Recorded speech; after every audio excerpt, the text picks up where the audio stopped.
ohmTown Daily, Season 2, Episode 239 for August 27th, 2023. Tonight we're going to discuss cashless businesses, a currency system, rare earth, Death Valley, Kenya Power, nuclear decommissioning, Lightsaber Stabby, iconic toys, Auckland Pipe, Soulframe, Wildfire Detection, and Artificial Truth. Next on, again, ohmTown Daily.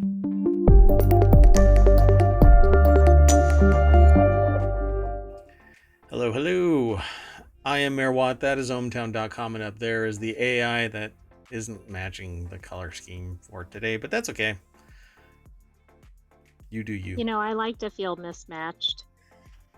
Good evening, ohmTown citizens. Greetings. So here, let me scoot up a little closer to the mic there. All right. Let's just jump straight into today's articles. We'll make today fast, I guess.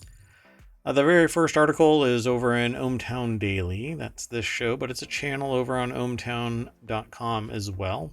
So ohmTown Daily, the show here on Twitch, isn't really bound by just the content in the group, the channel over on ohmTown.com. We grab everything and discuss 12 articles. This article, though, is LA considers ban on cashless businesses because they exclude low-income people of color, and seniors. And when I first saw LA, I thought, where? But Los Angeles. Why would Los Angeles? So the article says Los Angeles could join other cities and states in banning cashless businesses. Some shops in LA have turned to credit and digital payments only, citing theft concerns. I totally agree. A councilwoman wants to ban the practice, something San Francisco and New York City have already done. A Los Angeles city official wants to ban cashless businesses because they impact low-income people and others who don't carry or don't have a predominant number of people carrying credit cards. And what they're pointing this at is three main demographics, which would be low income, people of color, and seniors. Well, having put several businesses on the road to pivoting, it's sometimes very difficult to get everybody on board with the pivot, and so you have to be comfortable with not allowing or not enabling or not bending to the will of said customers because they stop you from moving your business forward because you are staying with legacy systems. And if you stay with legacy systems, then it can double, triple, quadruple the cost of operations to keep X number of people in your enterprise. And that's the thing, you know. I don't really like the tone of this because it implies that it's out to get those low income people or people of color or seniors. Doggone it, you know. But that's not really what it's about. There's a high risk and higher friction with cash. I run the risk in a big city of getting robbed violently if I'm carrying cash to a bank. But there's zero transactional remnant to digital transactions. Sure, you can steal my credit card, but I can cancel it before you leave, 50 feet from my presence. And steal my phone, and it doesn't get unlocked unless you wipe it, and so now I have an insurance claim, so it's not a big deal, and I'll get my money back that way. But with cash, there's high friction. I have to have a drawer. I have to count it out and in. I have to make sure that whoever is doing that cash drawer isn't skimming something off the top. And I have to babysit inventory in a different way as well, because the cash matches what's sold each day. But if I have digital, then I know it went out the door or it was stolen. I can So what's account. the solution though for the consumers? Like some people choose not to use credit cards. Right. I don't have sympathy there, but I have concern with people that cannot get credit cards. So how are they going to do business? I mean, it's a different perspective. From the business standpoint, I fully get why they would want to use credit. And cash cards are the same thing as a business card, but some people don't want to deal with banks, and other people don't want to deal with one thing or another of a digital presence. And to that, I say, seek another business. Seek a business that is more compatible with your particular buying dynamic. But don't paint everybody as ageist, racist, or what's the financial equivalent of an ist. Elitist is not really the That's same, not but even it, really. I mean, I was going to say socioeconomic, ist. elitist. You end up saying elitist again. I don't know. I'll have to figure out what this that term is. My brain just anyway. The article is over at businessinsider.com, and Katie Belovic is the author of this. I'm gonna let me throw the link from ohmTown over into your chat there, and you can go and check that article out on your own. But it says some shops in LA have turned to credit or digital payments only, citing theft concerns. So okay, so what about every business that's online? It has no cash footprint. Are you going to suddenly not allow websites to sell stuff in LA? I mean, it's rather absurd. Okay, but what if it's a grocery store or something that sells essential items and somebody cannot get a credit card, chooses not to? Okay, so How are they going to get groceries? Yeah, I understand. The problem is really that there are people that are somewhere in that spectrum that they can't get or don't want to get or whatever. And to that, I say they have to go to a business that is capable of supporting that type of transaction. But why? I'm not basing my decision to. There may be people that do that. Okay, just there's people out there that will base the decision on race or socioeconomic status or age or whatever. I mean, somebody will simply for that impetus, right? Just to not have quote unquote those people coming into said store. And that's not what you're suggesting or proposing at all. I mean, I get that. Right. They're violating civil rights by doing this. These are all protected classes. So, but my problem is then suss that out, right? But the flip of this is that you're treating everybody as if they are doing some great wrong when what they don't have or want is the bandwidth to have to support that broad of a spectrum of customer. And they don't The want to. real issue here is the societal issues, right? Like Right. we have people in poverty, or we have people who have felt the need to illegally immigrate, for instance, and so they can't necessarily walk into a bank. No, absolutely. Well, I mean, there are people that are surviving by means of doing what they need to do. But if a business chooses to not accept cash, only go through digital or credit payment systems, then I think that it should be a business's choice. And as long as it isn't based on being a racist D-bag, then I have no problem with it, because there are other companies out there that are providing services to anybody who has cash in any form. Hell, some might even allow you to bring a goat in and you can barter your way, to bread and corn and whatever else. I mean, it is a transactional exercise. So I have no problem with any of it, one way or the other, as long as it isn't about the more despicable aspects, right? But I've seen the stats, I've seen the data. I mean, I know that it is a legitimate claim that a digital or cashless process excludes some people, but so does pricing stuff outside their price point.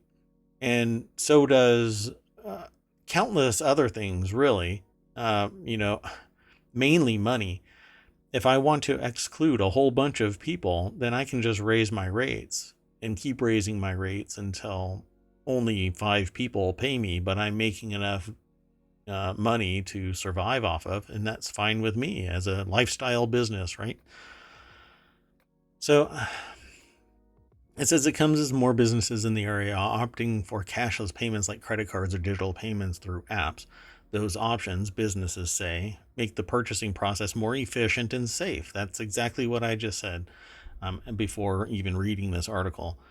For example, a salad bar chain beloved and advertised by the Kardashian family recently turned cashless at its multiple LA locations, citing a rise in the theft in the city. It says citing a rise in theft in the city. It's a lot of ins. The Daily Mail reported. You can read the rest of this article, but it's basically reiterating what we've been talking about. It's lowering the barrier to entry for the business. It lowers the friction for the business to operate and for customers who don't care about cash. And those who do care about cash, I hate to break it to y'all, we're moving away from cash. Why? Because the speed at which data transfers, hence cash transfers, is instantaneous compared to, I've got it in my books, let me count out my drawer, let's put it in the safe. Oh my God, the safe was stolen last night. Anybody know where the key is? Oh, you left it on the door. Great. You know? And it's that easy. Gone. Or, Right. hey, here is the cash bag. Stick it in one of your shop bags, your grocery store bags, and then walk across the street over to you were robbed on the way to the bank, because they knew that you put it in one of your bags, but you carry it like a football. So it obviously informed them that you've got one of our cash bags. And okay, it just doesn't make any sense. Facilitate. There are businesses out there that will facilitate cash no matter what. That's what they want to do, and that is the customer they serve. Let a business serve a customer, as long as they aren't part of the protected classes for which they're being abused for this policy. But that's not why people are making this policy.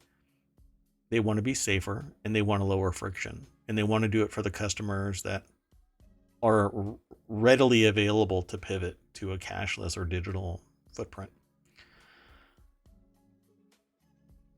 Okay.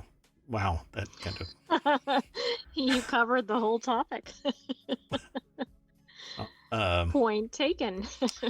How do I... Here, hold on. I'll just go, okay. Okay, well, I guess I'm done. I'll see you later. Bye. Yeah. All right. Wait a second. Okay, I'm back. Sorry. Yeah, for those who are listening to the podcast, Mayor Watch just quit. Let's go on to the next article. Maybe I'll not soapbox there. I said again right before the show, I'm going to make this quick. No, guess not. So next article is in ohmTown Daily. Here we talk about another financial, transactional, fiduciary construct, Coldplay dollar and Qatar dollar. Highlight Argentina's bizarre currency system as it weighs ditching the peso. Argentina's economic burdens have spawned a number of dollar-peso exchange rates. It's the result of the government's capital restrictions on dollar outflows. They include a black market dollar rate, as well as the Coldplay and Qatar rates. Not guitar, Qatar. Qatar Qatar. would make more sense with the Coldplay. I'm not sure about the Coldplay one. That one's kind of interesting. So Argentina's presidential race, which features a candidate who wants to ditch the peso for the U.S. dollar, has highlighted the country's Byzantine currency system. I can't imagine I don't know what the exchange rate is right now for Argentina's. Wasn't it one of the ones that had to keep taking zeros off? Yeah, it's the Or whole am I... hyperinflation thing. So there are more than a dozen different peso dollar exchange rates that are meant to stem outflows of the greenback, which is in short supply as Argentina's hyperinflation has made the peso among the world's worst performing. Philippe Demotte is the author over at businessinsider.com. Before I go into the article, I'm going to throw that into the chat. I don't know what's going on with the bot, but the bot has not posted the title to the show, but that's okay. We'll be fine. So apparently, wow, I thought that it was like some play on words for Coldplay, but no, apparently it's actually Coldplay. So there's a picture of Coldplay at the top for those listening to the podcast. Yeah, they're on stage singing. So yeah, wow. Okay. So, as there are no limits on blue dollar purchases, Argentines are more willing to purchase them at a premium, especially as they show a preference for the greenback in daily transactions. So, while the official peso rate stood at just under 350 per dollar on Friday, the blue dollar rate was 715. So, the massive dollar-dominated debts, the peso is not a free-floating currency. There's an official rate, but also a blue dollar rate, determined by an underground exchange of greenbacks that's free of government controls. Interesting. Other exchange rates are not spin-offs designed to evade currency restrictions, but are actually organized by the government. For example, the soy dollar is focused on specific sectors to offer preferential rates and improve trade flows. Dollars meant for investors and firms also exist to help boost market activity. Then there's the Coldplay dollar, a recent addition for concert-going fans who are spending money abroad. Oh, quote, and the Qatar one was tied to soccer. You scrolled past that one. Yeah. I try to jump around a little bit. So they're usually kind of a last resort that policymakers use if they're in really dire condition, if the economy is in really dire condition. Monica de Ball. Sorry? Do you think it's really dire? Apparently it's really dire condition, and the economy is in really dire condition, and the policymakers are in really dire condition. So the country is in really dire condition, at least fiscal. So senior fellow at the Peterson Institute for International Economics said of the myriad rates, Monica de Ball said that dire kind of a thing. Don't you think that creates like a good condition for money laundering? It's chaos. Because people are going to be like, well, this rate's a lot better, so I'm going to quote unquote buy whatever. See, so I can get this rate. I don't know how easy it'll be. Okay, so what you're saying is basically what what is it called? This gets done now. So you can trade in currencies. And if you play the game the right way, you can come out on the other side back with your original currency, but at a higher value because you've made changes or exchanges with one thing in mind, which is to grow the amount so that when you do your final exchange, you end up with more US dollars. But there's an entire market for that. And so, but it's all generally, and it's not cryptocurrency, it's countries' denominations, and you basically exchange money for money. this is the same thing, except that I don't know if you can actually get it back into either a peso or a US dollar at a rate that would be better performing. But I suppose if you can do the whole arbitrage trading, then sure.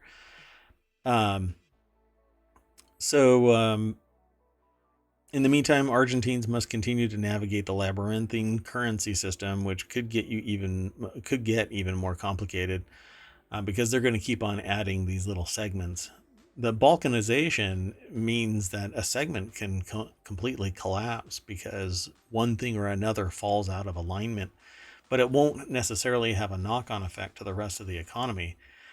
Putting the band back together is going to be fiscally impossible. And so I don't know. I've not looked into the ramifications of a financial collapse of a country, other than it usually leads to a coup, the government being overthrown, debts being wiped out in exchange for some other country support and bolstering the financial status in exchange for natural resources, typically. Right. And I know this is not the same thing, but in the run up to the debt ceiling in the US, this is not remotely the same thing.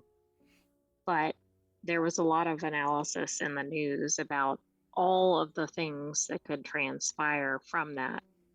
And there were some pretty severe consequences. Sure. And obviously, a whole country's financial system collapse would be, you know, exponentially worse than that.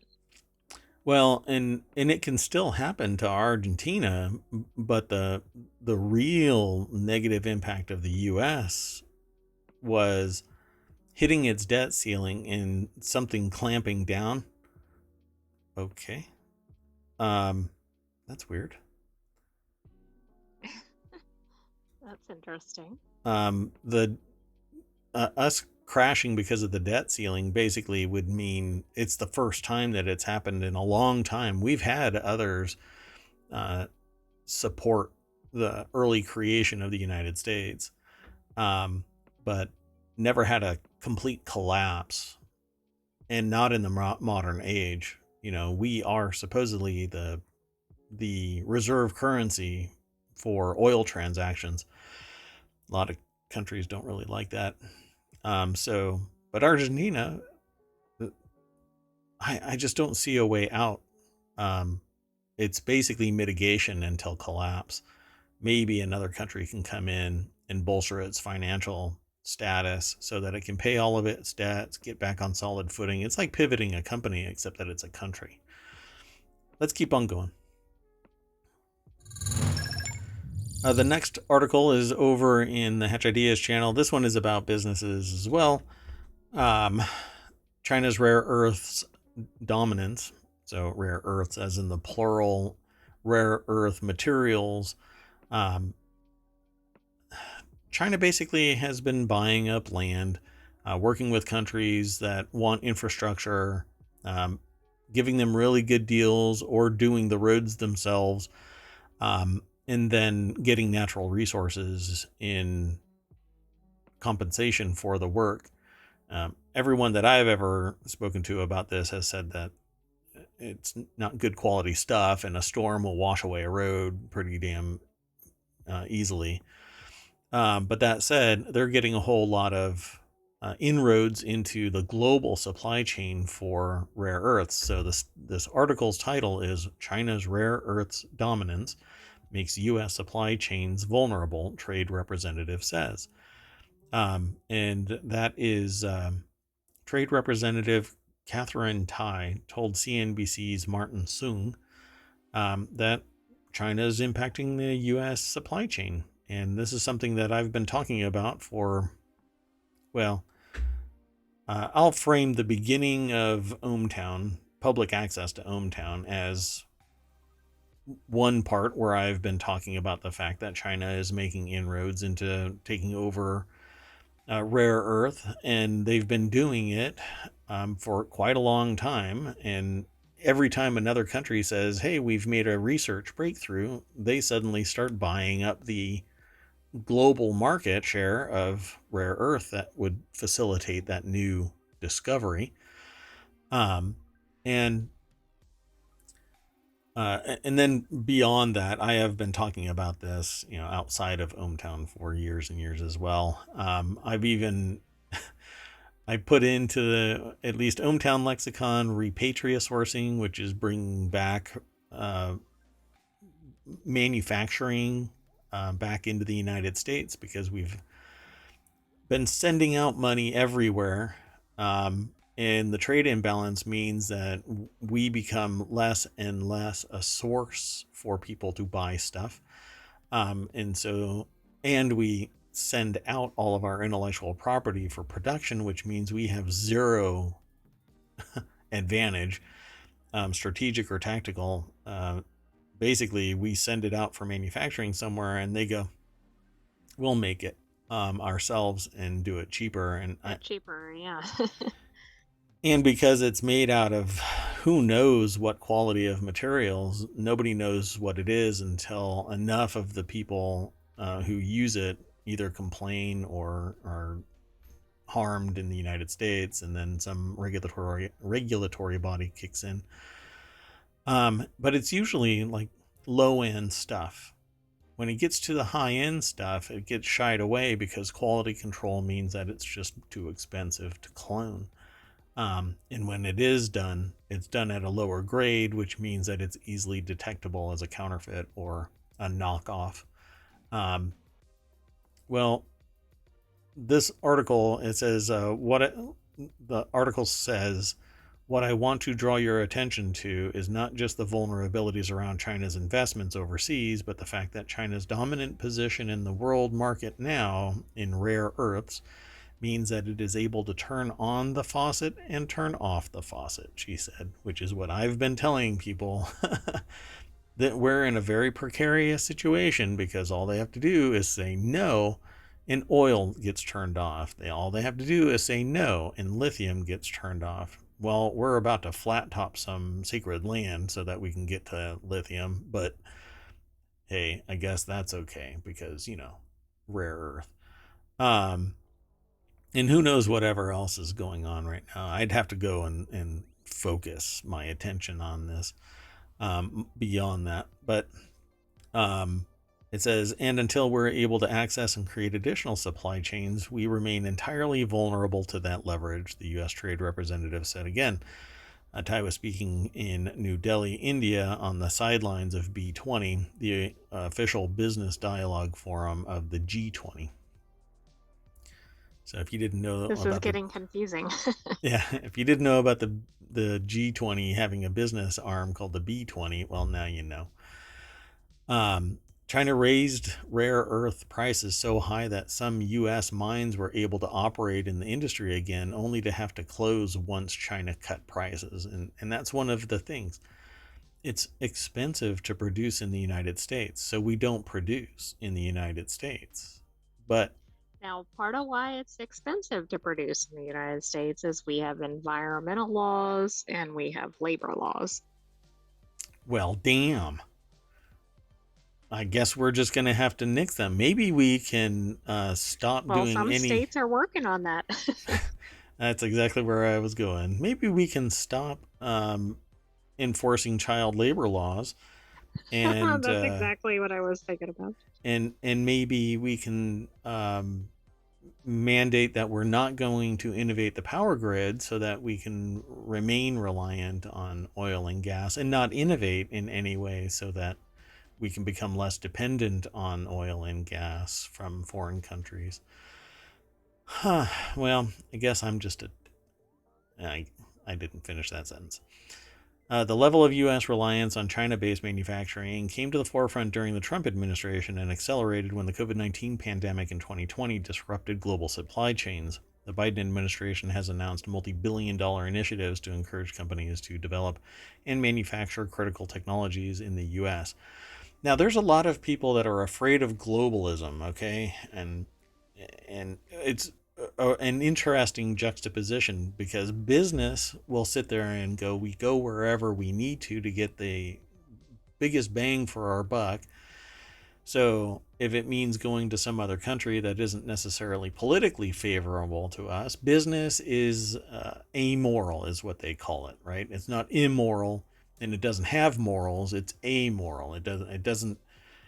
You can hand a business a knife and tell it to go and commit a crime, and the business will just sit there and go, I don't know what you're talking about, sir. What is this knife thing, and what you want me to commit a crime? But if you give it $50, it will go and stab a stranger in an alley. Anyway, A company will not do that. it's there for profit, right? That's what the mantra screams. We're here for profit. Oh, We're here for okay. Yes, got profit. it. Well, that's basically what's going on. It's not going to do anything. It's not going to develop anything. It's not going to produce anything until it can make profit, right? So when the prices get to a certain level, then they open up the mines and they start working on the stuff. Forgive me for saying, well, if you start producing the product and selling the product, even at a higher price, it might garner people buying it out of the desire to bring in-house materials into the market and maybe go after these other countries that are doing it really inexpensively. So I guess maybe a subsidy, I think that's what we call it. Oh, but business doesn't really want subsidies, right? Well, that's not true either. We're basically chasing our own tail. We don't have the means to in-house all of this stuff that has been sent out, I should say, to China. China is getting all of the rare earth materials and taking over everything. Sorry. And now we're in this catch-22 where if we try and bring something in-house, they've got so much wealth that they just lower the price so that it becomes ineffective for us to in-house something, bring it back to domestic production. And then the businesses will lean back on China production, because it's cheaper, and businesses will go wherever it's cheaper, regardless. Why? Because they are amoral. They don't care about anything except making money. A lot of them, a lot of big business, a lot of current businesses, the last 20 years businesses, tend to have a social mandate as well, where they do some good as well as make a profit. It may or not play into this, that's a crazy concept. Yeah, it's rather absurd. I don't think that it's sustainable. Let's keep going though. So this is an interesting one. This is a new article that I didn't even get a chance to look at even the snippet of this. It's in the Marble Channel. Water harvesting in Death Valley, conquering the arid wilderness. Korea is regarded as a water-stressed nation, which I didn't know. Although the country that was news to me. We've seen a lot of water stuff. It's U.S. based, but not necessarily internationally. Water stuff. Okay. Although the country receives an annual precipitation of approximately 1,300 millimeters, it is characterized by concentrated periods and specific regions, thereby giving rise to challenges stemming from water scarcity. AKA water stuff. More water stuff? So the lack of drinking water extends beyond mere inconvenience, posing life-threatening implications for certain individuals. Like everybody who needs to drink water, which means everybody. So Poang University of Science and Technology over at phys.org are the source and location from which we aggregated this information. So let me throw that into the chat as well. Hi, Crazy Cat Lady. Thanks for dropping by. Hello. Sorting out all of the fair ribbons. Oh my. Wow. That was a very subtle flex. Very subtle We flex. don't all have that problem. In March 2023, the United Nations Children's Fund released a report highlighting the plight of roughly 190 million children in Africa who suffer from the absence of safe water, resulting in the tragic daily loss of 1,000 children under the age of 5. Nations across the globe are employing diverse approaches in an endeavor to mitigate this issue. However, seawater desalination is energy intensive that predominantly reliant on fossil fuels, engendering environmental pollution such as discharge of concentrated brine into the sea. Harvesting atmospheric water also presents challenges, particularly in the regions with humidity less than 70%, as it necessitates a substantial amount of energy to condense the vapor, rendering it ineffective. So, a company, actually, some researchers now turning it into a business enterprise, but it was published in Nature Water.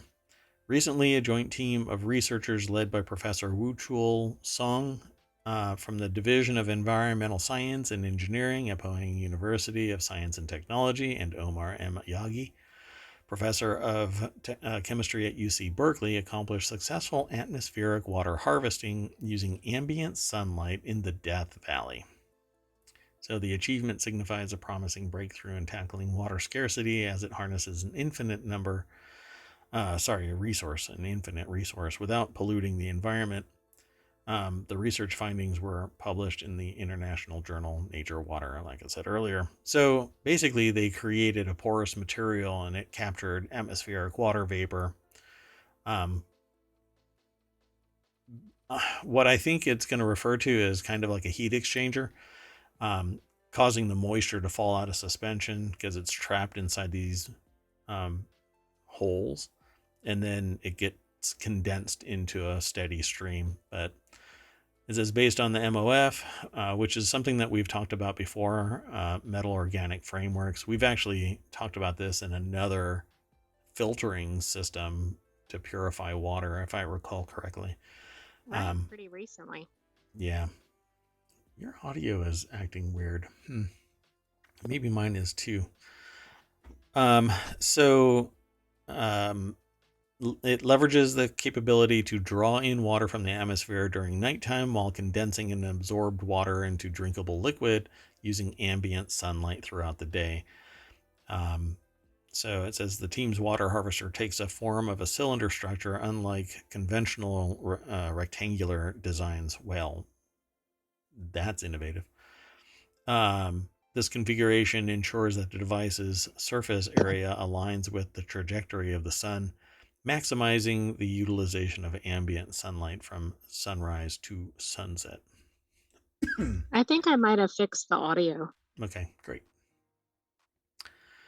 So it says during the experiments, the device harvested up to 285 grams and 210 grams of water per kilogram of MOF, which is a metal, basically a porous structure, MOF. In Berkeley and Death Valley Desert, respectively, this represents a twofold increase in water production compared to the previous harvesters. Okay, well, this is great and all, but now go do that with 11 million people. Well, right, and that's kind of what we were talking about in the last water filtration issue or article. Yep, scale it up.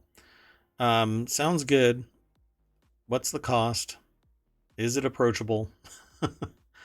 Does it work when you're not in a desert? Yeah, I suppose it would work right up until you hit that 70% level, because it acts as a means to condense moisture that's suspended in the atmosphere into these little pockets, and then the pockets condense enough moisture until it drips out into a drinkable form.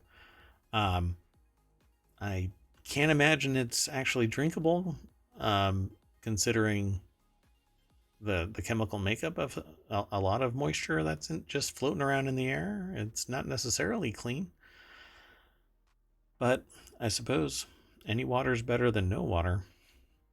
Okay, let's keep on hustling though.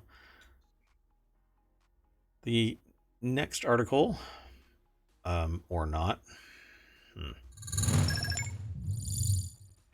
is over in Technology Today. This one will be quick, perhaps, because I don't know that much information about this other than it says cause of Kenya's longest power outage in memory remains unclear as grid suppliers exchange blame. The longest nationwide power grid outage in Kenya's memory remains a mystery as the government owned power company blames a failure at Africa's largest wind farm, which laid the responsibility on the power grid instead. Okay, So, so this was nationwide outage. yeah. I think that's the takeaway here. Yeah, I don't know, other than conflict, I don't know of any nationwide outages.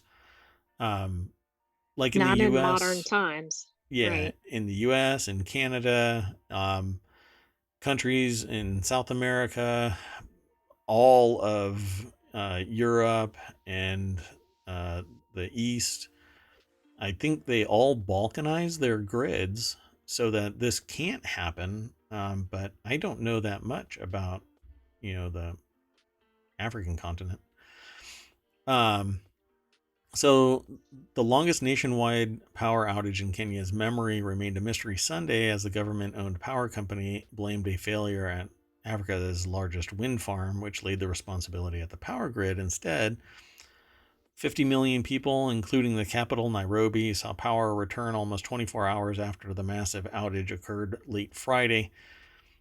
It was an embarrassment to the East African economic hub that has sought to promote itself as a tech center for the continent, but remains challenged by alleged mismanagement and poor infrastructure. Well, I'm sure that that's not far from the truth.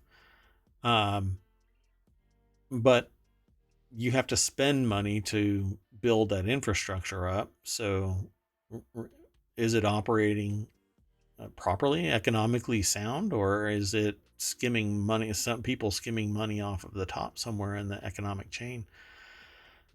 But Lake Turkana Wind Power, in a statement, denied it was to blame. Instead, it said that it's been forced to go offline by an overvoltage situation in the national grid system, which, to avoid extreme damage, causes the wind plant to automatically switch off. The plant has been producing nearly 15% of the national output at the time.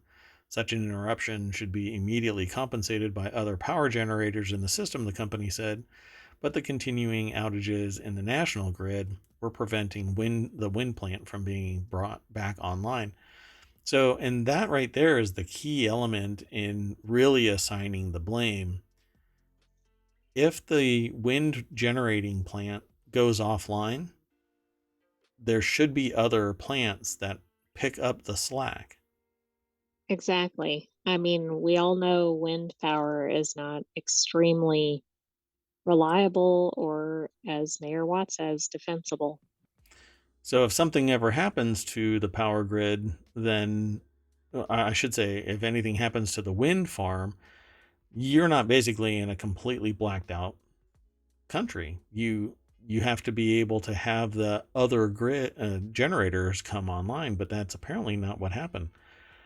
President William Ruto, whose own office told the Associated Press on Saturday it was still running on generator power after the Kenya Power announced it had restored electricity to critical areas in the capital, did not comment publicly on the crisis. Instead, he again criticized opposition calls for anti government protests over the rising cost of living, calling them a threat to investors. There you go again. You can't you can't run a country at a profit. Is that the priority? It's not supposed to be a profit motive to run the country.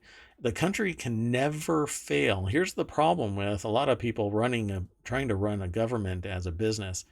Businesses fail when they overextend, they make some stupid mistake, accidents happen.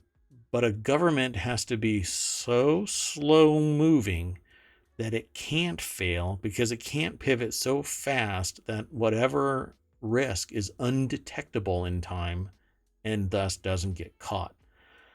But when you operate it as a business can pivot extremely fast, make really bad mistakes, investments that fail because they're trying to extend their runway through financial maneuverings instead of just doing the minimum viable product, staying at your costs. If you make a little bit of juice, then fine. This is the government side. I'm not talking about the business side.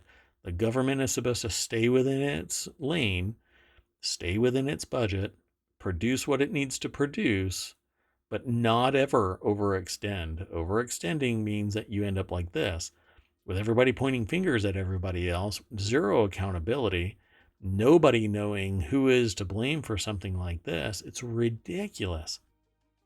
It says, "Shame of the Nation" was the main headline of one of Kenya's leading newspapers, the Sunday Nation.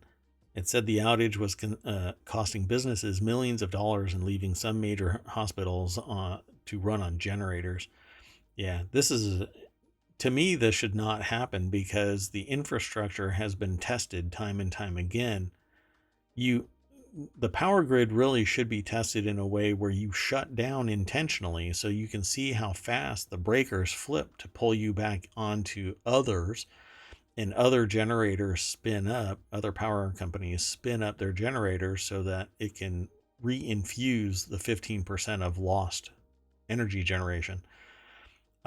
Every large-scale enterprise that I've ever worked with that had failover power does this regularly. They test to see if it can fail over, because a smart business never fails.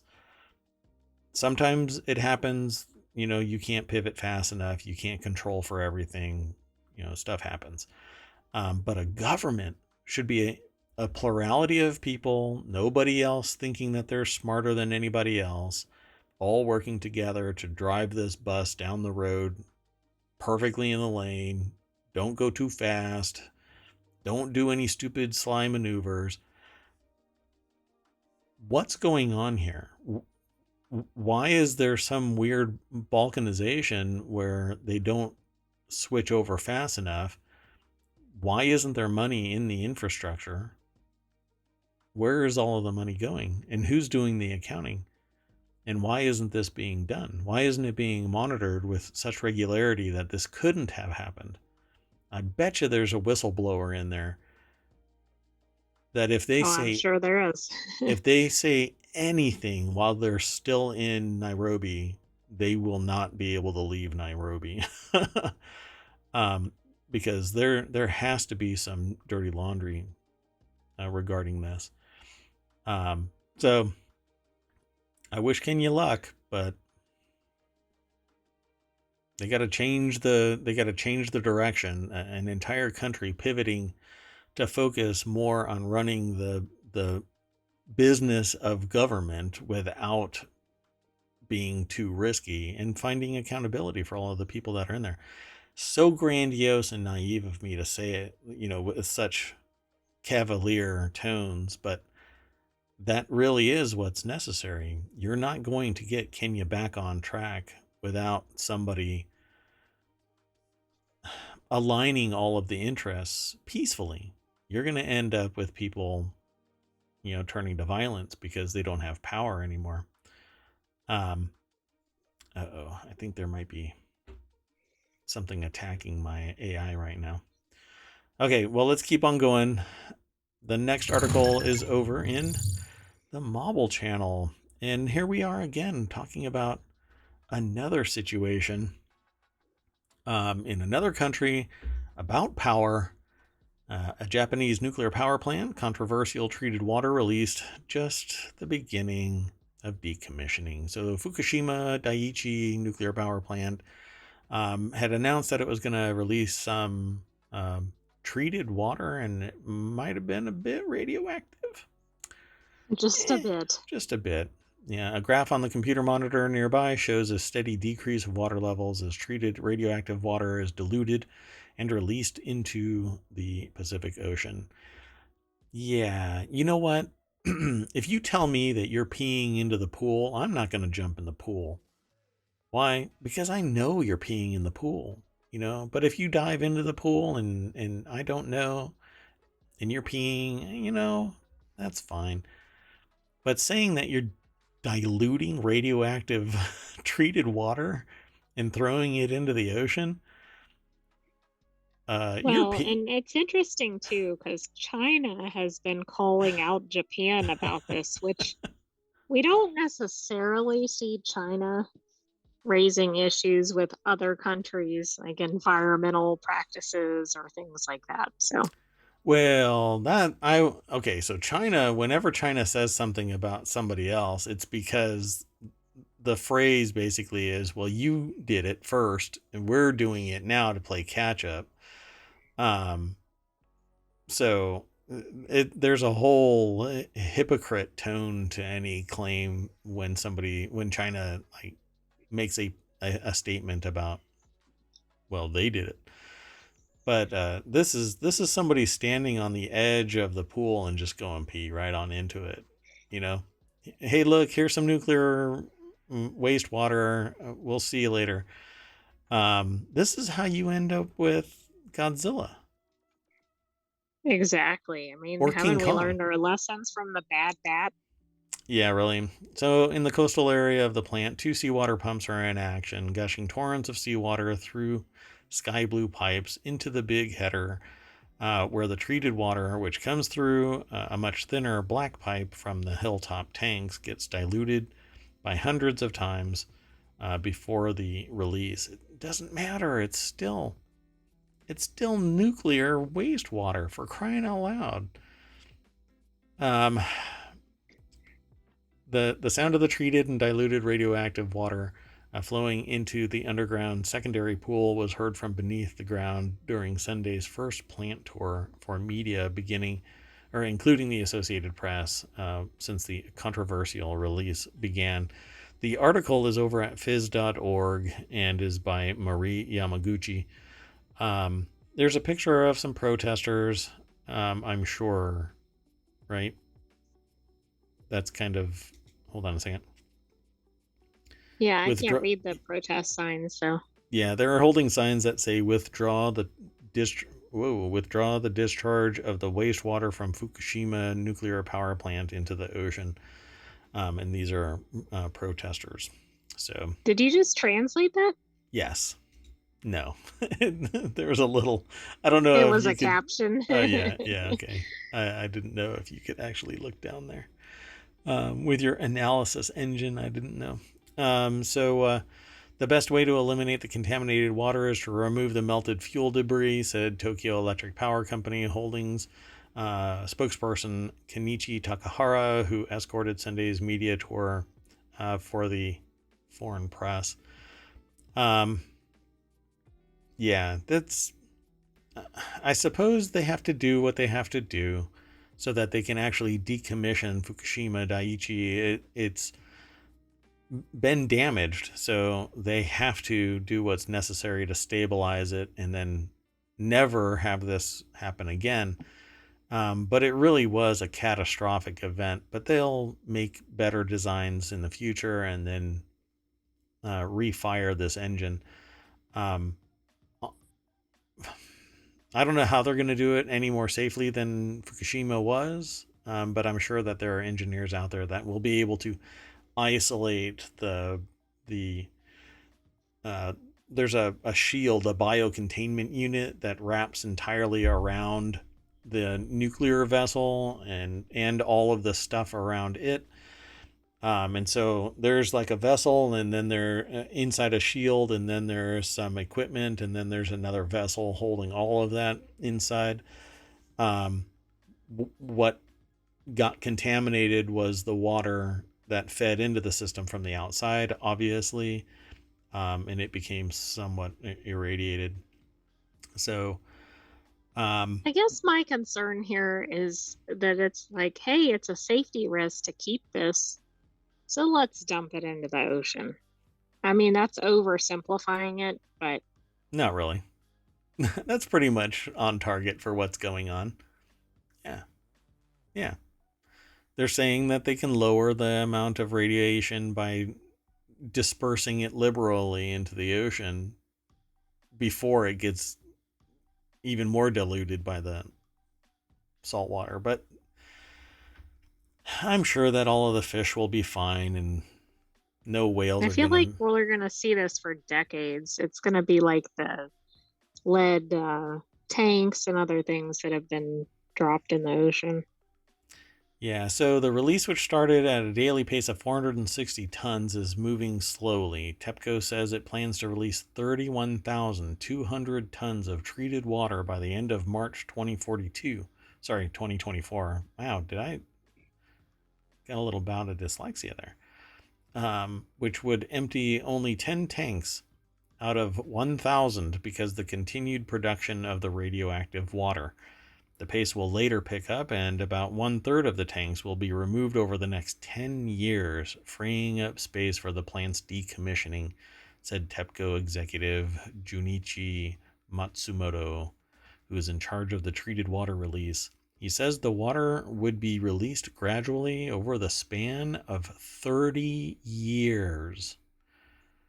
But as long as the melted fuel stays in the reactors, it requires cooling. Uh,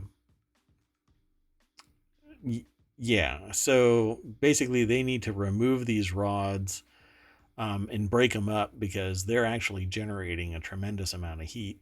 That's what they're used for. So, if if anybody's listening to this and they don't know how a nuclear reactor works, these types of nuclear reactors, and as far as I know, every nuclear reactor that's ever been invented has always used heat to superheat some liquid, and it sometimes is molten salt, and that courses through pipes that turns into steam for turning a turbine.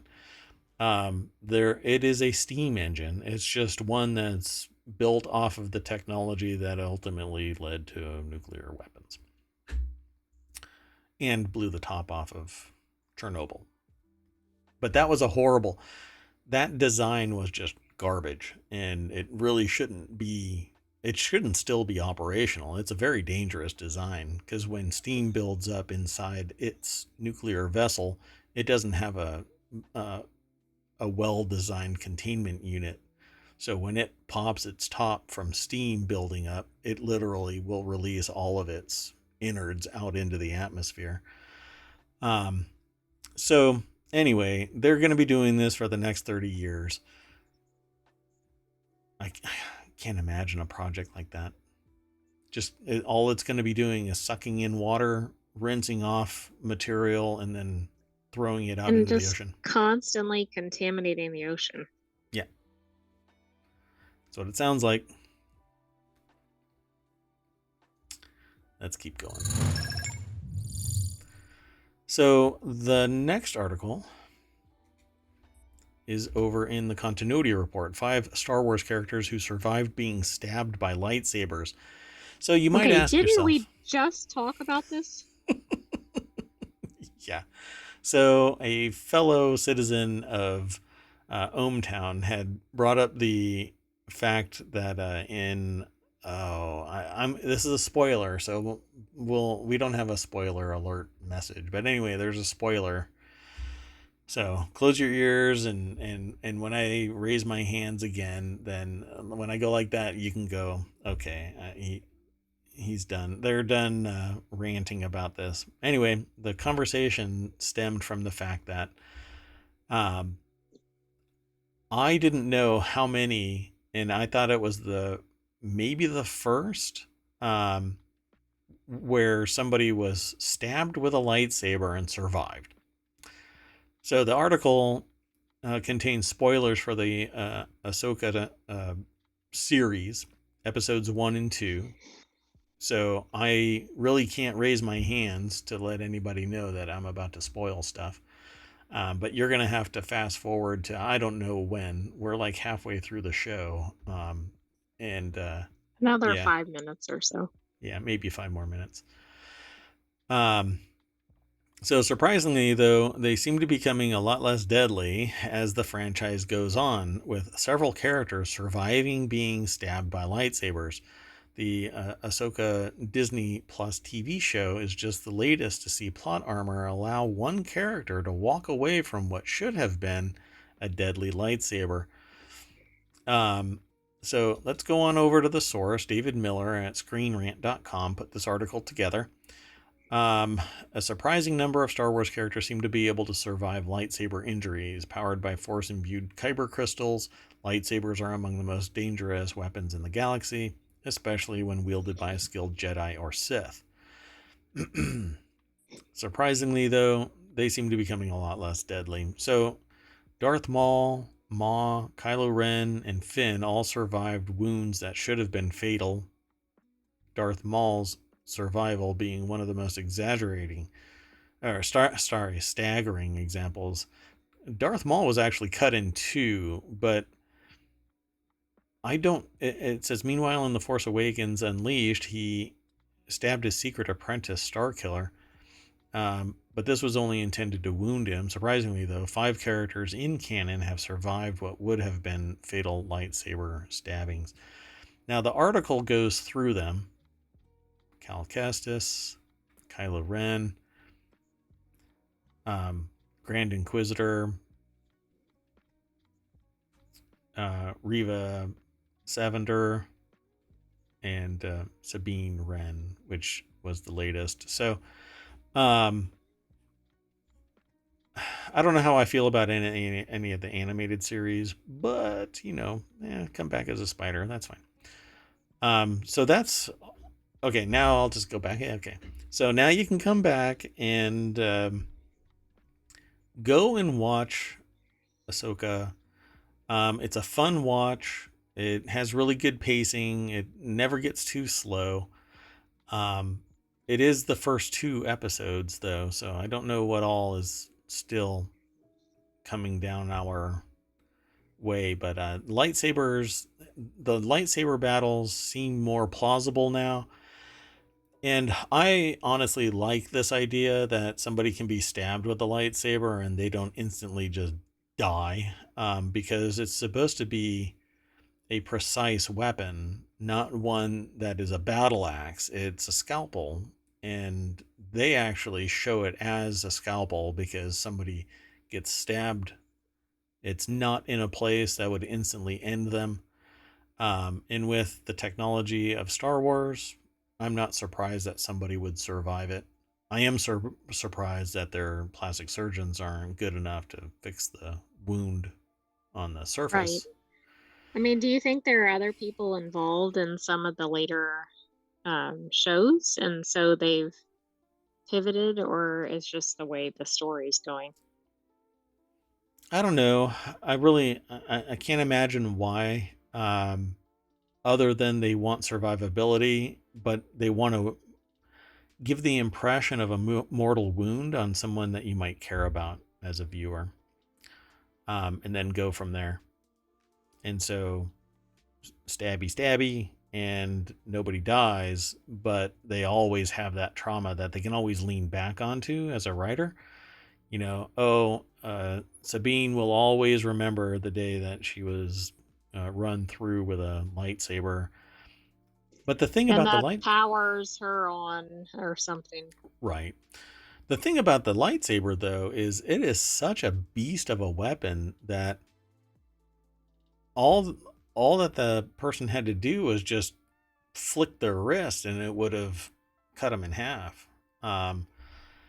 Which actually happens in one of the animated series shows, and then that person actually comes back with a spider body. Hence the reason why, I mean, right. you can't really suspend disbelief when that's what's going on here. Anyway, did you want to say anything else about this? I was just going to say that there are 6 more episodes left based on what's already been released for Ahsoka. Gotcha. Yeah, it'll be a fun watch. They're definitely doing world building to keep it current. And I love the new tech. I love everything that's involved in it. Everything is more realistic. The battles look more realistic. The particle effects, the special effects, everything about it is just better. But I don't know. There's I'm surprised. Well, I won't get into it. I'll get into it if other people start talking about it. But let's keep going. So the next article is over in the continuity report, 10 iconic toys that need meta movie blockbusters after Barbie.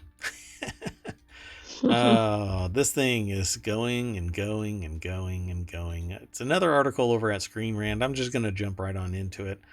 The deck statement says, after Barbie's amazing success, it's time to give some other iconic toys their chance to blur the line between the toy world and the real world.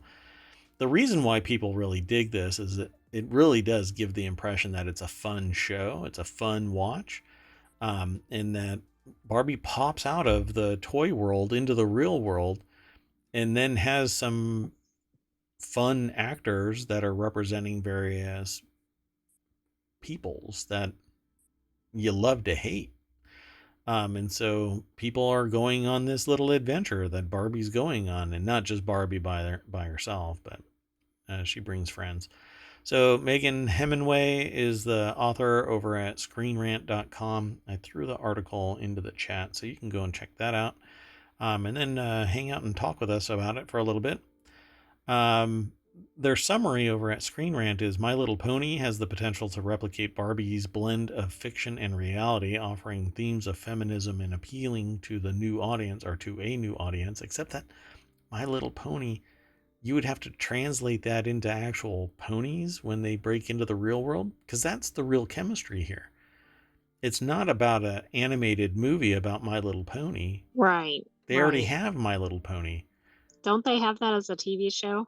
There's a TV show. There's games right now. A new one just dropped. I think it's called My Little Pony Rainbow Adventure or Island Adventure or something like that. I used to crack a joke about that.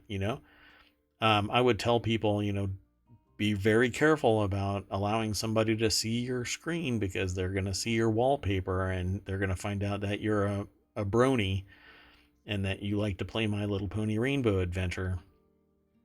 And, well, I thought it was funny, but you were trending.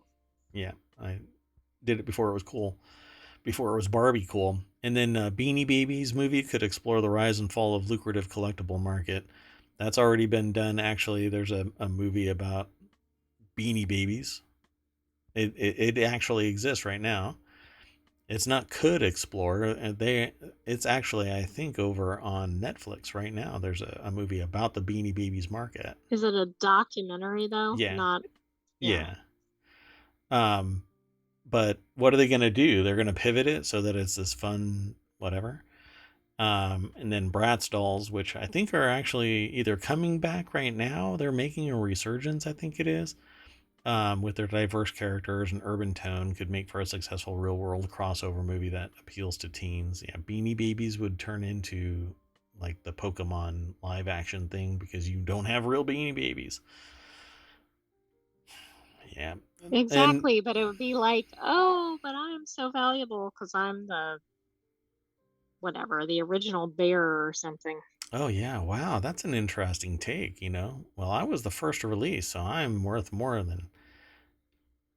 So Beanie Babies, they talk about 10 different articles, or 10 different properties. Polly Pockets, which I haven't heard anything about Polly Pockets in forever. Same thing with Rock'em Sock'em Robots. There isn't enough there, right? It's 60 plus years old. No, it's 60 years old. It doesn't have legs, There's nothing there that's been pulling people forward. All of this. Cabbage Patch Kids, it's not going to pull anybody forward. Barbie has been a pillar of a toy since its inception, and almost has not declined at all, as far as I know. Tamagotchi already has a movie that's made about basically toys, video games, and two. Sock monkeys and Furbies. I don't know, man. Furbies. It looks like Gremlins to me. Yeah, and they actually talk about it. It says a mixture of the two would be like a proper Gremlin sequel. In any case, a Furby movie would most certainly be interesting and would have to show the relationship between toys and humans. I don't know. I think more people wanted to set their Furbies on fire after 5 minutes than want to watch a movie about them. Maybe it's just me. Okay, let's keep on going. We've got about 4 more articles. This next article is over in the Marvel channel. Auckland wastewater pipe dig reveals fossil treasure trove. The article is over at phys.org. Taylor and Francis are the authors. It's a website, so you can actually go to taylorandfrancis.com. I won't do it, but I'll throw this article into chat. You can follow it.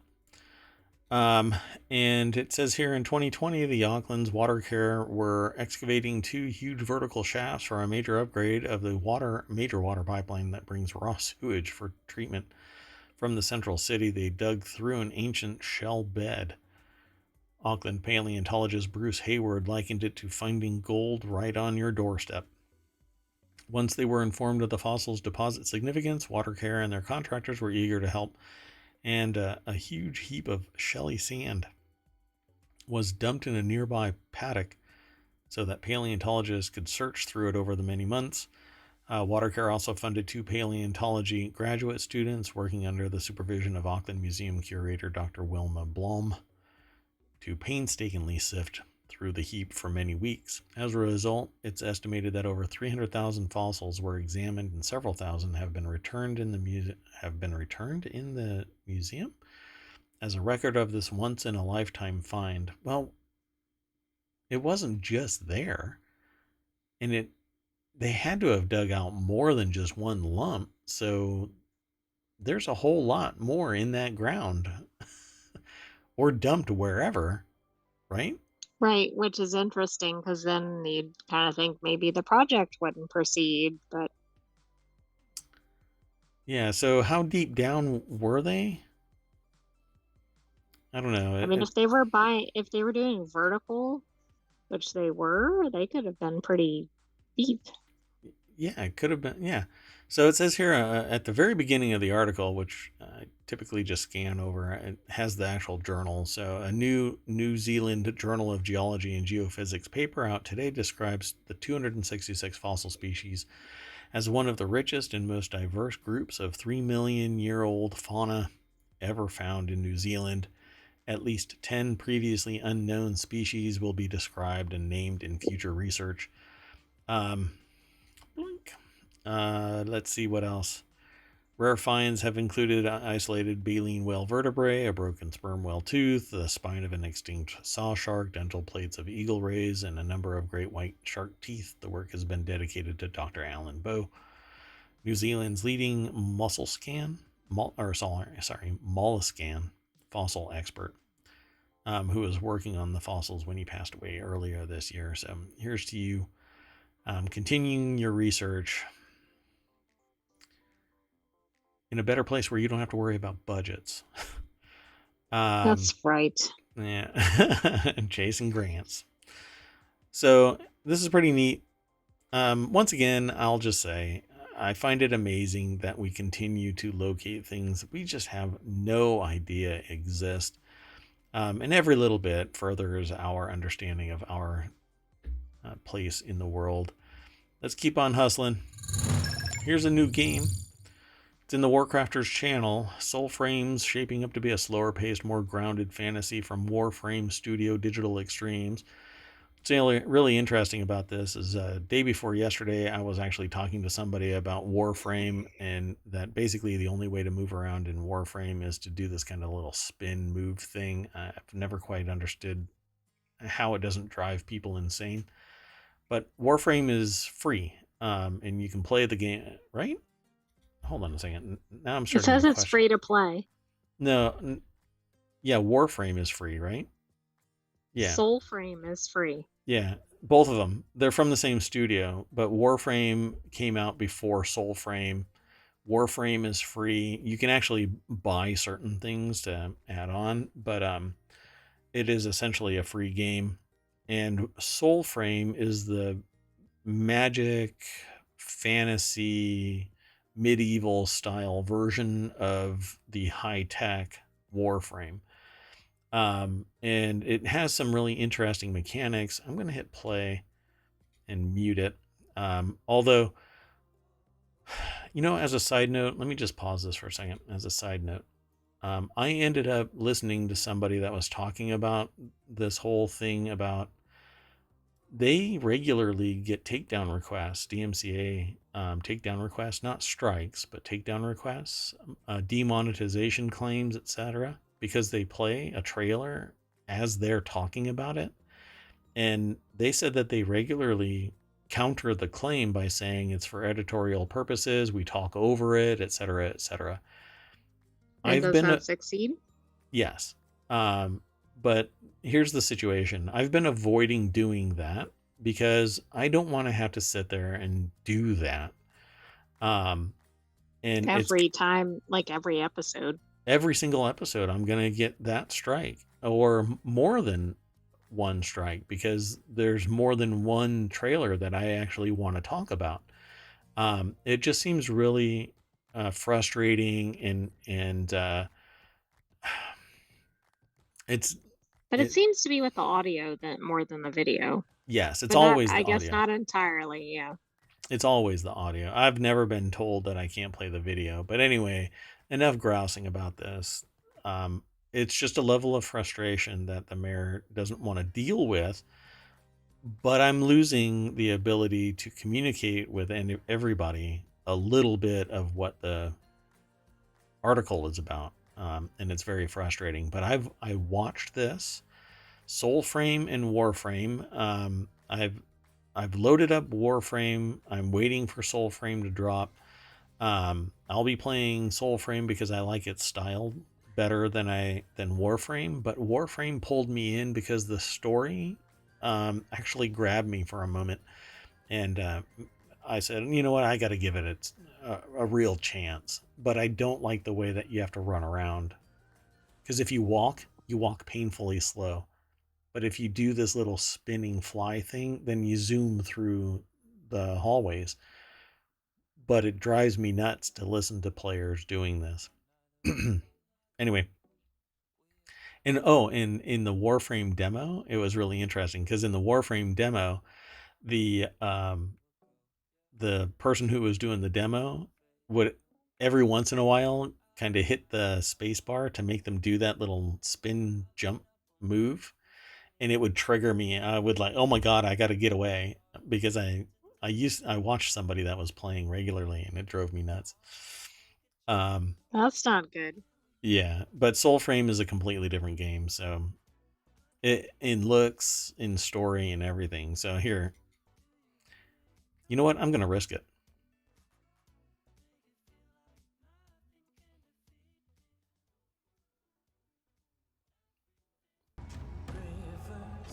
And let me back up because there's actual audio. My torch is yours. Light the way.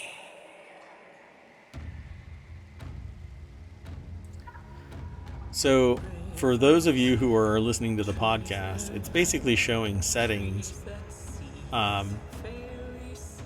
the atmosphere.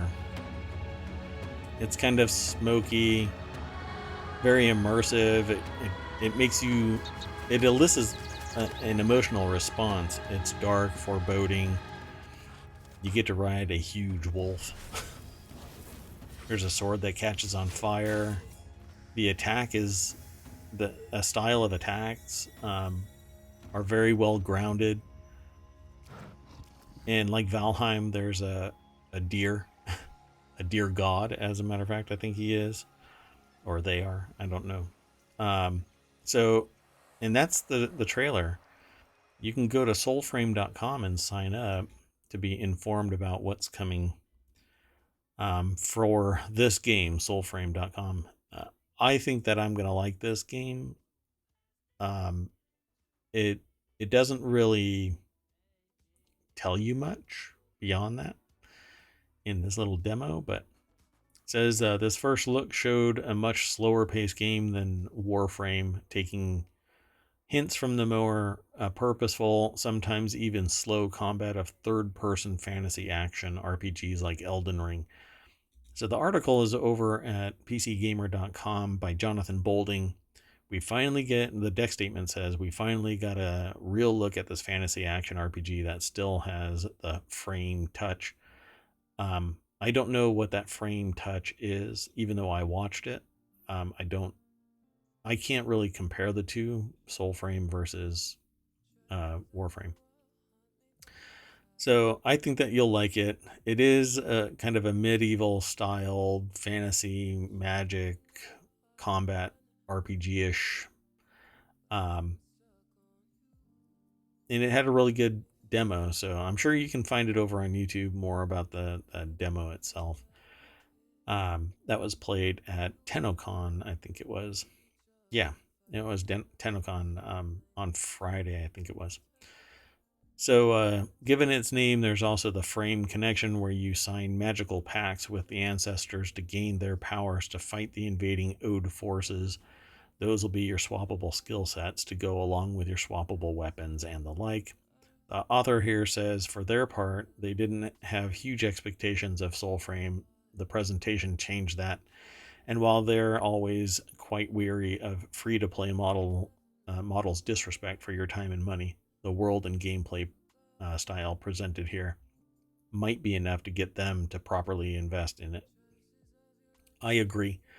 I'm not really into free-to-play because at some point there's something in the game where you have to spend money, or you Right, grind and you're your probably not going to be able to proceed really without that purchase. or you grind your way for 6 months to get something that you can pay, X amount. Now, that's not really a dog whistle to anybody. Well, you shouldn't play any free to play games. You do if you like the game, then play it. And a lot of people do. A lot of people really do love Warframe, or Path of Exile, or countless others, and never spend a penny. And that's great. Honestly, that's great. You can play it for thousands and thousands of hours, and never spend a penny. It's kind of like an app on like a mobile app, that's free to play.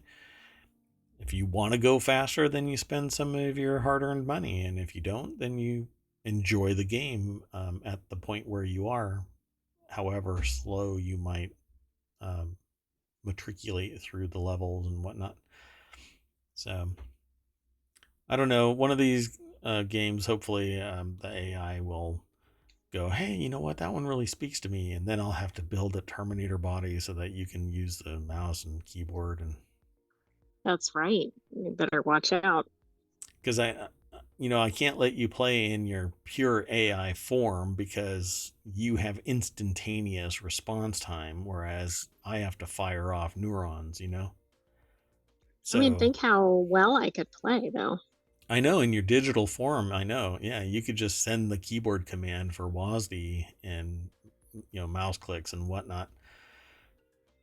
Oh, man. You know what? Gaming in the future is going to suck for gamers because any competitive gaming is going to be powered by an AI now, totally I hadn't predicting thought about everything. that. Like, we've seen everything else about AI, but I don't think we've seen one about that. Yeah, they're coming for the gamers, folks. They're coming. Maybe that's what I should title the show. AI is coming for the gamers. And I can predict it 20 years before it actually happens. AIs playing against each other in kind of like a BattleBots arena, but for Oh, gaming, right, right? right. Wow, that would be actually pretty neat. Okay, let's keep going. The next article is over in Technology Today, using solar-powered AI sensors to detect wildfires earlier. Oh, look at that. Everything's AI. Dryad Networks is making solar-powered sensors that can recognize wildfires early. The setup uses machine learning and alerts first responders. I suppose they're,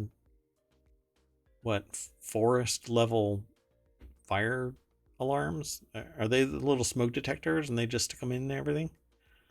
Yeah, well, there's going to be a lot of them if they're that scale. Yeah, Jesse Orrell over at cnet.com put the article together. Dryad Networks is making solar-powered sensors that can recognize wildfires early. The setup uses machine learning and alerts first responders.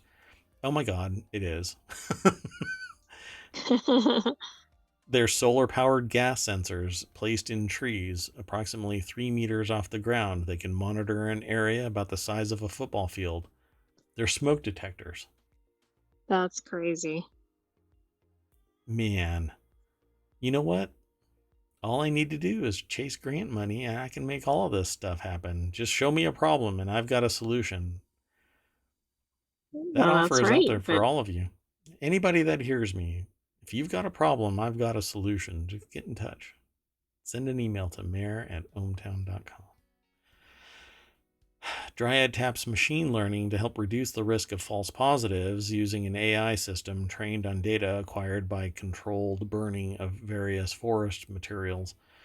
So let's hope that nobody's camping near a couple of these. Otherwise, there's going to be a first responder call.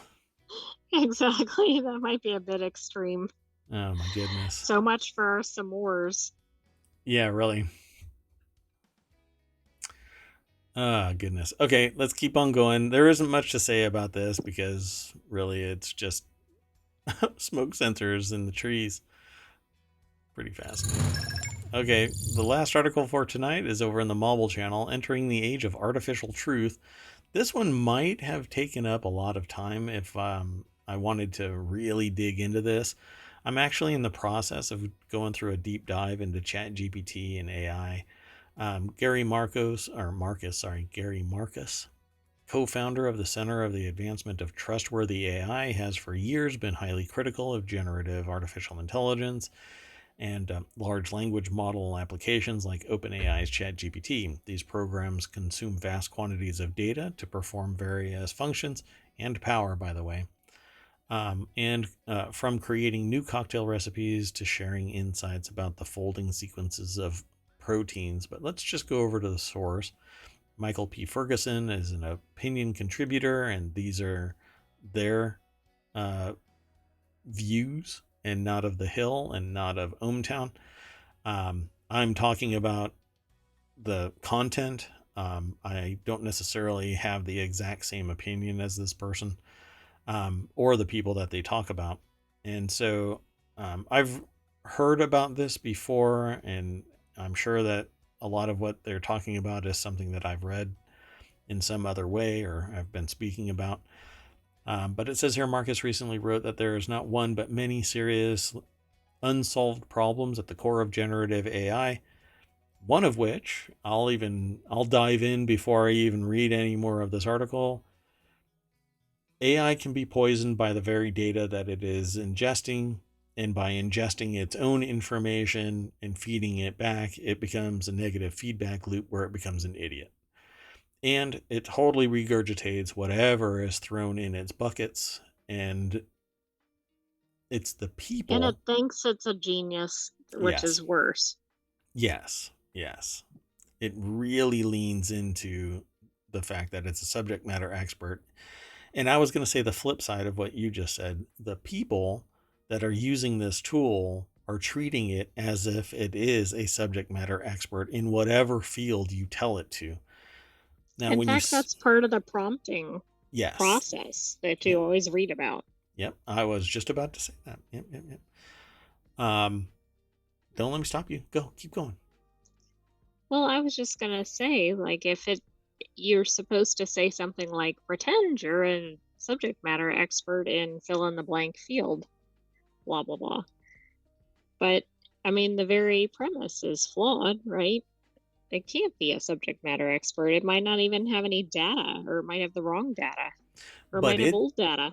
But it's going to accept your demand and treat itself as if it's an expert, and then completely ruin your career because you use it in your litigation and it has bogus information in it. So welcome to the line for the disbarred attorneys. It's kind of like ending up in the Golden Gates, or the Golden Gates, and being asked how did you get here, and everybody else is doing these really magnanimous feats and amazing things, and you go, I stepped outside and got hit by a bus. So in this case, like, you're not sitting there going, what the hell is he talking about? There's a couple people in my life that always say that, like, what the hell are you talking about when I do an analogy like that? But in this case, everybody is like, hey, how did you get disbarred? And they're like, yeah, I totally commingled my funds and ripped people off and gave them false information to better my career and all of that kind of stuff. And eventually I got caught. But in this case, I asked a chat GPT to write an oral argument for me, and it cited bogus information. So I was disbarred. Right, and I filed it without any fact checking or whatever. Exactly. So it's just that the AI is dumb. I mean, it's brilliant in what it does and can provide some seriously valuable information, but only if you do the due diligence necessary to vet it for efficacy. Well, two things. You have to fill it with accurate data, and I think that works better in a niche. Right. But then secondly, I've lost my train of thought. Oh God, that's not good for a sentient AI. But if any AI is going to lose its train of thought, it's going to be a sentient one.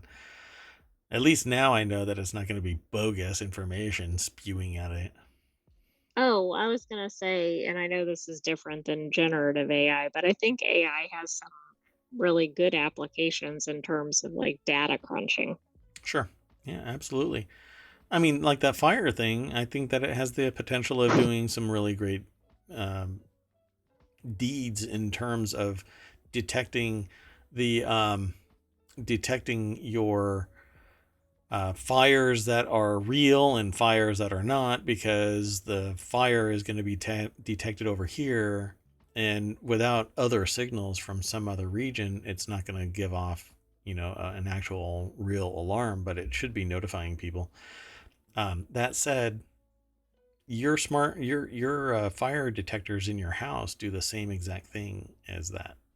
If a fire goes off in one room, it goes, hey, do I detect stuff in this other room? And then it sends off an alert, like right away. Hey, there's a fire in multiple rooms inside your house. It sends off all of the alarms throughout the house or apartment or office or whatever. Anyway, back to this particular use of AI.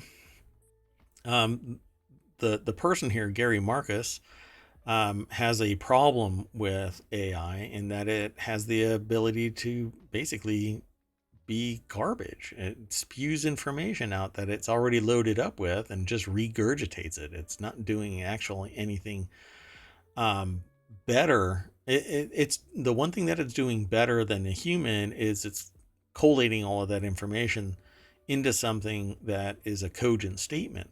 The problem is that cogent statement may not be the best informed. It just happens to be the one that might be aligned with the most popular perspective, not the one that's actually factual. It's one of the reasons why I created a search engine that challenged preconceived notions about what the information you were looking for is, because I grew really frustrated with Google's popularity driven search results.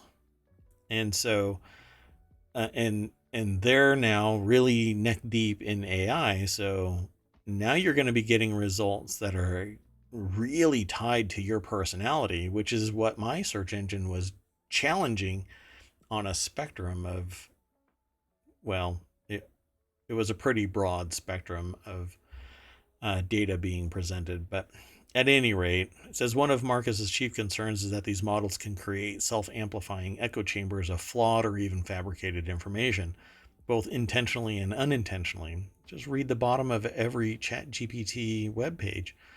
It says that it can spew garbage. AI researchers Maggie Harrison and Jathan Sadowski have each drawn attention to the what the latter cleverly termed Habsburg AI, which appears when AI generated information is fed back into another AI program on a loop. What ends up happening is it becomes basically an idiot. It just spews out garbage. And sometimes I refer to it as poisoning the well. So practices known as search engine poisoning, keyword stuffing, or spam dexing involve programmers boosting the visibility of certain sites or products artificially by manipulating a search engine's indexing system. AI can supercharge these manipulative schemes, but malicious intent aside, the sheer breadth of online data can lead programs to mistake such volume for veracity. Yes, that is something that I tell people every couple of weeks, as a matter of fact, as people are performing research for their particular enterprise. Just finding some information and then cherry picking the false information because it aligns with your desired output. It isn't research. You're poisoning your own well here, and it's going to lead to a visible bias in whatever results you are coming up with. So I wanted to say we just watched a YouTube video from Sabine Hassenfelder, has a great channel, by the way. And this episode was called What Not to Do When Doing Your Own Research, and it talked about some of this. Oh, that's interesting that you went down that line too.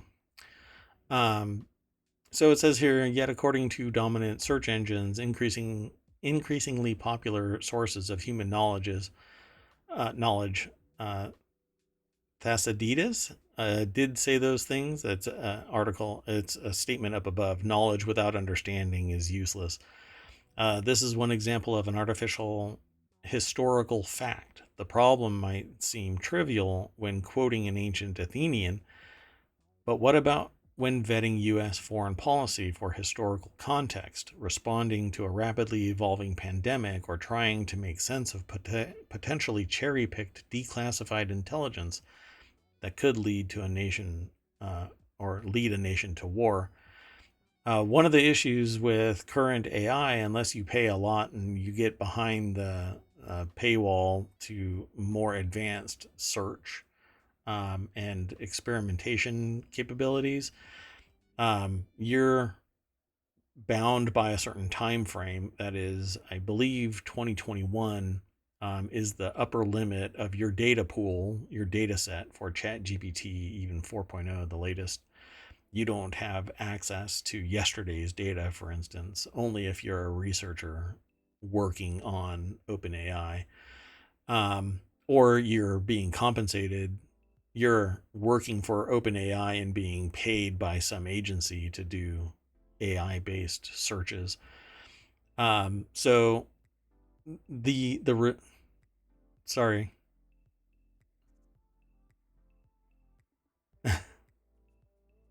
Hey, we can't hear you.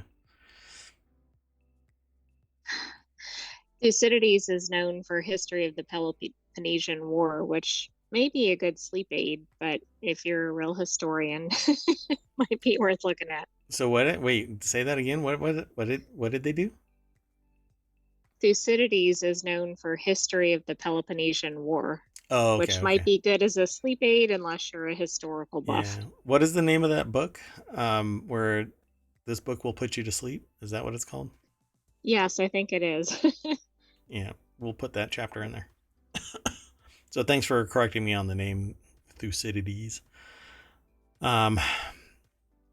So it says earlier this month, the author published a study describing how disinformation made its way into trusted sources and shaped the consensus to invade Iraq in 2003.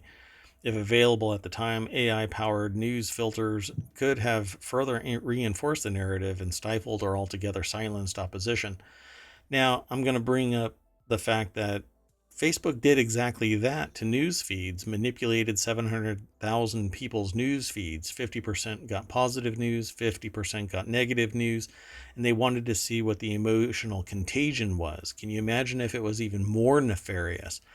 These people weren't tracked off-site, so they don't know who it was that went out and hugged somebody or went out and kicked a cat, because the news was always bad. But they tracked the emotional contagion, and people who got nothing but a negative news feed ended up being negative on the site. and people who got a positive news feed were positive on the site, which basically just shows you that we are vulnerable to the manipulations of whatever data is floating through us. So here in ohmTown, I try to keep us balanced, like Thanos, everything in moderation, everything in balance. A little bit of humor, a little bit of, oh my God, this can't really be happening. But with AI, the opportunity of extremely fast manipulation is very present. Questionable AI authored literature now floods online bookstores, luring buyers with trending topics and promises of expertise on a budget. One error-riddled book about the recent fires in Maui appeared on Amazon within 2 days of the disaster. It had the same title as Michael Wolff's wildly popular 2018 book on the Trump administration, Fire and Fury. The book was a #1 in the natural disasters category before Amazon took it down, and this incident is far from isolated. That's fascinating because anybody thinking about this would know that the investigation hadn't even started within that time frame. Like, it'd be hard to have a lot of data on there. Now, maybe it could be a firsthand account, but Yeah, this is just insane. And it's entirely why I'm interested in this in the context of Reality Hacker. Because everything can be manipulated and we are not in person doing the interaction, and we don't have the bandwidth to do empirical research constantly. We have to rely on people. And right now, the well is poisoned across the board. You have to accept what is given to you by what you deem as subject matter experts or people you trust. But those people are being misinformed, oftentimes by data that has been aggregated now by AI, which has been described as being the knowledge expert. And that's just not true. So you're going to have to continue to do what I do, which is vet and verify. Go out and trust but verify. You see an article, go and look for more, and we can come in here every day 9 p.m. and talk about this kind of stuff.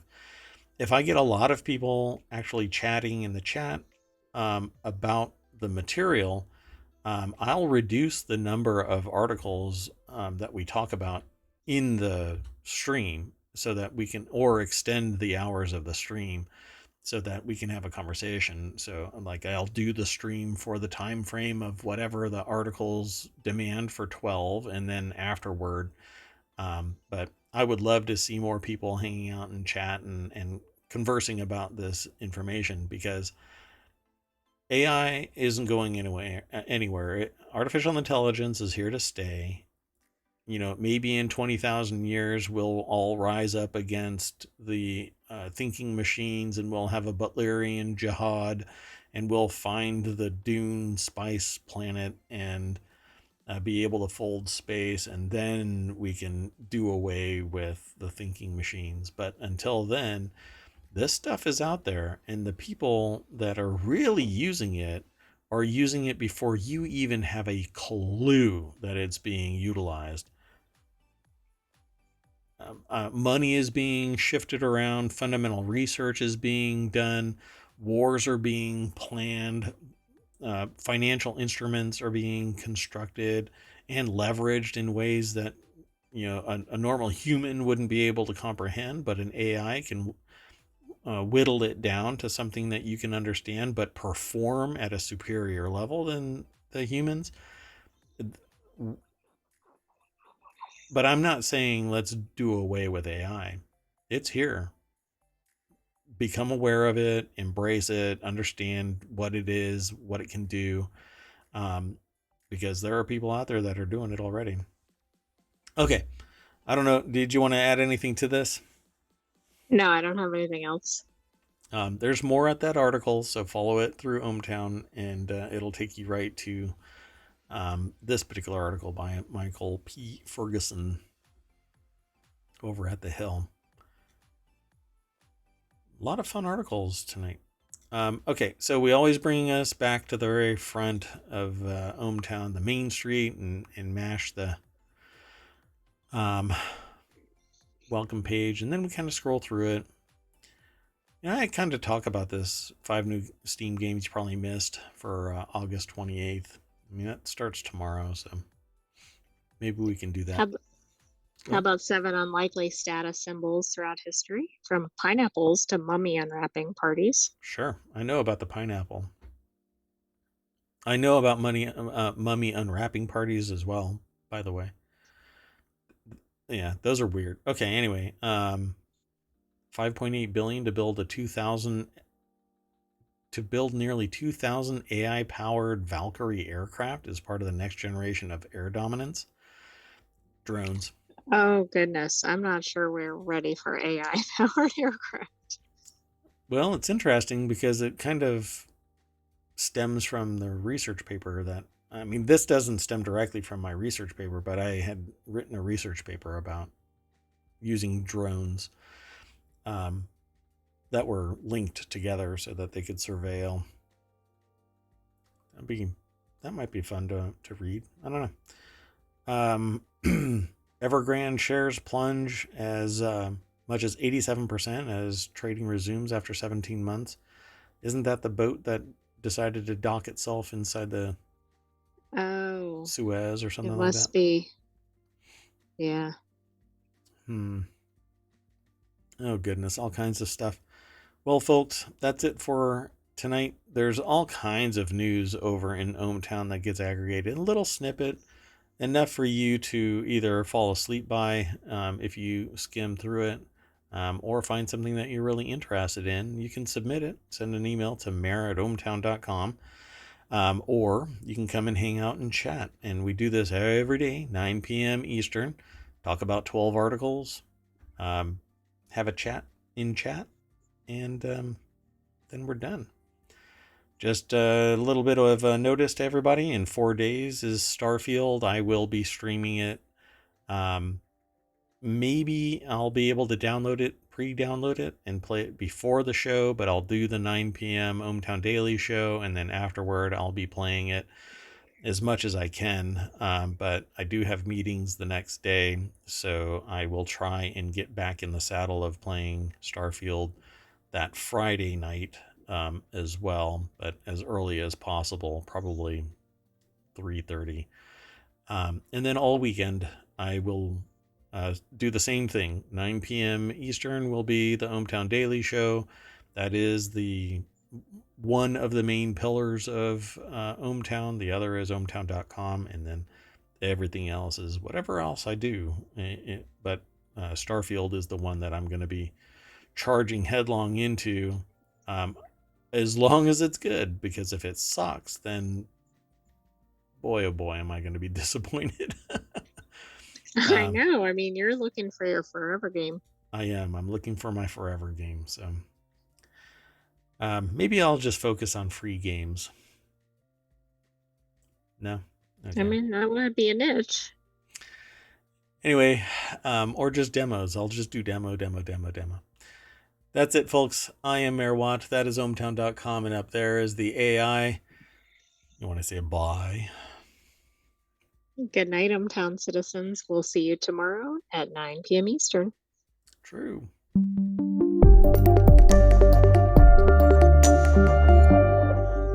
Bye-bye.